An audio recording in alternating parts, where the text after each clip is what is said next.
হাই মোৰ নাম কালু মই অসমীয়া মাক বিহু আহিল সেইকাৰণে কাপোৰ চাব কিনিব লাগি মই আহিলো এতিয়া বৰ্তমান শ্বপিং মল এখনত আহিলোহে মই শ্বপিং মল কিন্তু দেখোন বস্তুবিলাকৰ ইয়াতে বহুত দামী ফল ৰাস্তাৰ কাষত বহা 100 কাপোৰৰ আৰু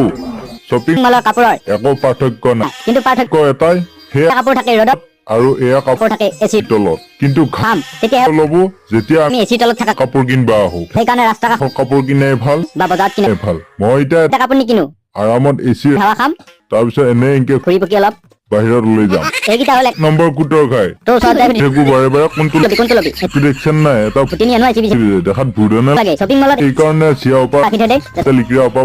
চিয়া চাবা আহি কাপোৰ কিনে সিহঁতে এতিয়া ভাবছি মই কাপোৰ কিনিম পকেটত চিঙা 50 টকীয়া নোট এখন আছে মোৰ অকাতে নাই কিনিবা গমে পোৱা নাই মাঘ বিহু আহিছে যিহেতু সিহঁতে আপোনালোকক অফাৰ বুলি কৈ এনে আপোনাৰ চিনা লগাব গতিকে নকৰবি অফাৰৰ লালচ পইচা খৰচ হ'ব খাচ খৰচ